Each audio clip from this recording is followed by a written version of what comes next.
कुछ विशेष तथ्य बात ये व्रत पर हम बोल रहे हैं, उसका ध्यान देने योग्य है।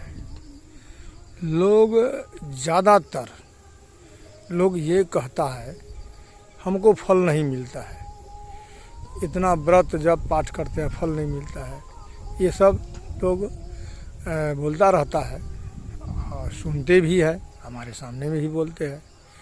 लेकिन ऐसा क्यों होता है? जब हम आज देखिए छठी का व्रत है, सायंकालीन अर्घ्य है, तो ये माने डूबते सूरज को अर्घ्य दिखाना है।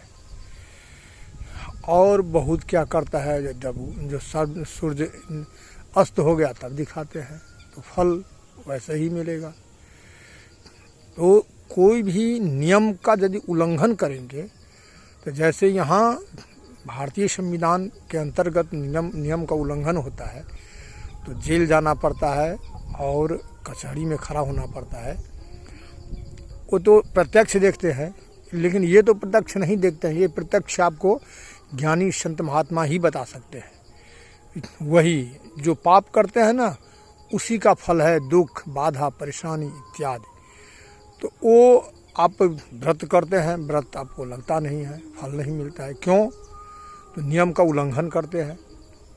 और आप पहुंचते हैं ऐसे व्यक्ति के पास जो अपने मन के अनुसार वो शास्त्र बनाता है, वो शास्त्र काम नहीं करता है।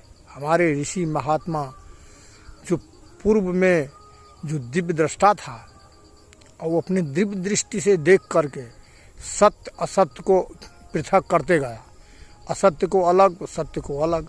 सत्य का फल क्या होता है वो भी दिखाए अपने शास्त्र में, पुराणों में। असत्य का फल क्या होता है वो भी दर्शाए अपने पुराणों में। तो ये लोग नहीं देख रहा है, लोग जानकारी नहीं रखता है और अपने मन के शास्त्र से नहीं ये कर देंगे, काहे नहीं होगा, यही तो है। तो कहाँ है वो बताओ, किस शास्त्र से तुमको मिला है? तो सिर्फ भागवत पढ़ने से शास्त्र का ज्ञान नहीं होगा, रामायण पढ़ने से शास्त्र का ज्ञान नहीं होगा, और कोई ग्रंथ पढ़ने से शास्त्र का ज्ञान नहीं होता है। शास्त्र का ज्ञान होता है उसको मंथन करने से। और जो हमारे ऋषि महात्मा जो ये लिख गए, इसका अर्थ क्या है, तात्पर्य क्या है, क्यों ऐसा भाषा लिख गए, उस पर मंथन करना चाहिए। और जो मंथन करने से दूध आपके पास है, लेकिन आपको घी का ज़रूरी है, आप जानते नहीं हैं जो घी कैसे निकलता है, तो आपको क्या होगा? तो आप कहेंगे ये सब बेकार है, कुछ नहीं, यही तो है, यही तो दूध जो है, यही तो घी है, यही आपके मुंह से निकलेगा। क्योंकि आप इसके दूध के बाद जो प्रक्रिया होता है आप देखे नहीं है। जो देखा है, जो करना जानता है, वो अपना क्या करते हैं, घी निकाल लेते हैं। ऐसे ही शास्त्र में होता है। शास्त्र पुराण सब ढेर भरा पड़ा है, सब प्रायः लोग पढ़ता है और कहता है हम भी इतना पुराण पढ़े, या पढ़े, वो पढ़े, बहुत कुछ दिखाता है, अपने आप को दिखावा करता है।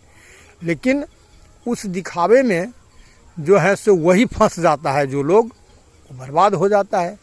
लेकिन जहाँ कहीं यदि वो हमारे मन में विश्वास है, श्रद्धा है, भक्ति है, तो भगवान उसको ज़रूर अच्छे व्यक्ति से मिला देता है। योग संयोग तो भगवान के हाथ में है और किसी का हाथ में नहीं है। उसके मन में खोट था, कर्ण के मन में खोट था, इसीलिए उसको दुर्योधन से मिला दिया। और सुदामा के मन में सच्चा प्रेम था, तो उन्होंने कृष्ण से मिला दिया। तो यही तो होता है। आपको श्रद्धा है नहीं, आप दिखावा करते हैं भगवान को, राधे राधे, कृष्णा कृष्णा, ऐसे बोलने से ये तो चोर भी बोलता है, जो जघन्य अपराधी है, रात दिन अधर्म कुकर्म करते रहता है, वो भी देखिएगा, हम लोग देखते हैं और सुनते भी है। तो वो लोग भी करते हैं, तो माने राधे राधे, कृष्ण कृष्ण, राम राम, सीता सीता करता ही रहता है। क्या उसको फल मिल जाएगा? नहीं, फल मिलता है जो कोई सच्चा प्रेमी है, सच्चा हृदय के है और मन में किसी प्रकार का ईर्ष्या द्वेष नहीं रखते हो किसी से, किसी का विकास चाहते हो, किसी का जो है सो उन्नति पर ईर्ष्या न करते हो, ऐसे व्यक्ति को भगवान किसी अच्छे व्यक्ति से मिला देते हैं और उसको अच्छे रास्ता भी दिखा देते हैं भगवान। लेकिन जो इससे वंचित है, जो खाली दिखावे के करता है, नाटक करता है, चाहे वो विद्वान या संत महात्मा काहे न हो, अभी ढेर आपको विद्वान संत महात्मा मिलेगा जो वो अपने तरफ खींचता है, जो हम जो हैं सो बहुत बड़े हैं, हम जो हैं सो साक्षात ब्रह्मा हमारे बस में है, विष्णु हमारे बस में है और हम जो है सो जो चाहेंगे वही कर बैठेंगे। यही तो उसको मूर्खता है। भगवान तो उसके बस में है जो सच्चा प्रेमी है। सबरी को क्या था, मंत्र जंत्र कुछ नहीं जानती थी, लेकिन सबसे पहले सबरी का ही दर्शन दिए। भगवान में कोई जात पात भेदभाव नहीं है। यहाँ पर हम लोगों को करना, लोग कहता जात पात कुछ नहीं, हम लोगों को करना पड़ता है। क्यों करना पड़ता है? इसीलिए आज जो पढ़ा है वो मजिस्ट्रेट है, वो डीएम है, और जो नहीं पढ़ा है उसी का भाई भतीजा वो कहाँ डीएम है, लेकिन एक ही माँ के संतान है, वो कहाँ है? तो ये देखना चाहिए। यहाँ पर यदि वो मेढ न दें तो क्या होगा?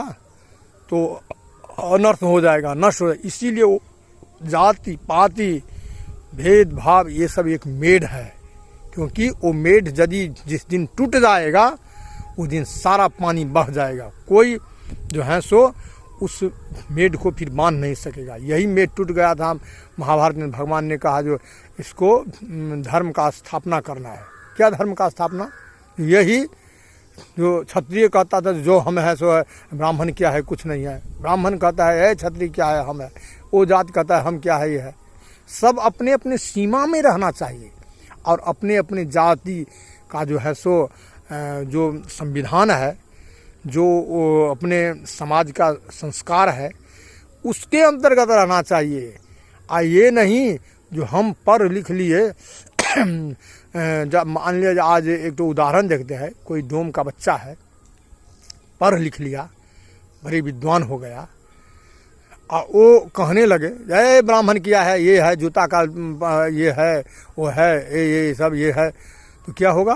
तो तब ये समझ लीजिए उसका संस्कार खत्म हो गया, वो अब डूबने वाला है।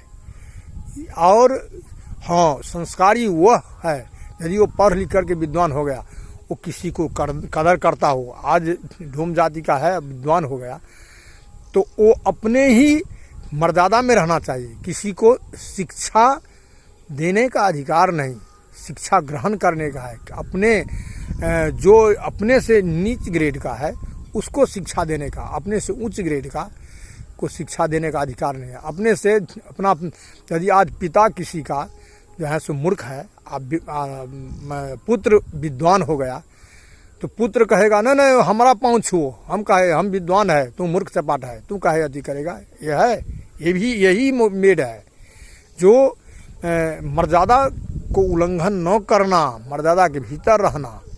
यही कुछ ऐसे संत हो गया है जो वो कहता है जो हम सबसे बड़ा हम है, ये है वो है फला है, बहुत दिखावा करता है। तो समझ लीजिए उसका दिन माने आ गया है खराब, ऐसे भाषा बोलता है। हम अपनी वाणी को विराम देता है। बोलो नारायण भगवान की जय।